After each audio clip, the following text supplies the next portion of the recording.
বিশ্বের চোখের সামনে গাজায় চলছে ইসরায়েলি বাহিনীর জাতিগত নিধন। সামরিক অভিযানের পরিধি বাড়ানোয় প্রতিদিন শতাধিক ফিলিস্তিনি রক্তে ভিজছে উপত্যকা।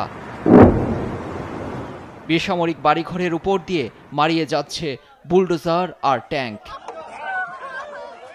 ফিলিস্তিনের স্বাধীনতাকামী সংগঠন হামাসের শেকড় তুলে ফেলার নামে জাতিগত নিধনের এ খেলায় বিশ্ব যখন নীরব, তখন গোষ্ঠীটি একাই প্রতিরোধ চালিয়ে যাচ্ছে।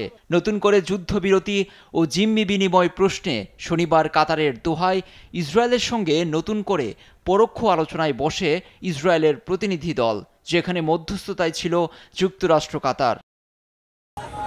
আরও ৯ জিম্মিকে মুক্তির প্রস্তাব দিয়েছে হামাস। যুদ্ধবিরতির চুক্তিটি হবে ৬০ দিনের জন্য। ফিলিস্তিন কর্তৃপক্ষ জানায়, প্রস্তাবিত চুক্তির আওতায় দৈনিক ৪০০ ত্রাণবাহী ট্রাক প্রবেশের অনুমতি পাবে উপত্যকায়। এছাড়া চিকিৎসার জন্য রোগীদের গাজা থেকে সরিয়ে নিতে বাধা থাকবে না।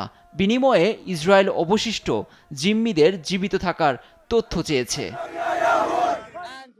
গেল ১৮ মার্চ থেকে গাজায় নতুন করে ত্রাণ প্রবেশ করতে দেয়নি ইসরায়েল। ফলে ক্ষুধা, অপুষ্টি, চিকিৎসা সেবা না পেয়ে মৃত্যুর মুখে লাখ লাখ ফিলিস্তিনি। ত্রাণ প্রবেশে নিষেধাজ্ঞা তুলে নেয়ার বিশ্ববাসীর আহ্বানকে বুড়ো আঙ্গুল দেখিয়ে আসছে গণহত্যায় অভিযুক্ত নেতানিয়াহু। ত্রাণকে অস্ত্র হিসেবে ব্যবহারের অভিযোগও তার বিরুদ্ধে। তার দাবি, গাজায় যুদ্ধ বন্ধ এবং সেনা প্রত্যাহার সম্ভব নয়। লুৎফর কবির, নিউজ ডেস্ক, দেশ টিভি।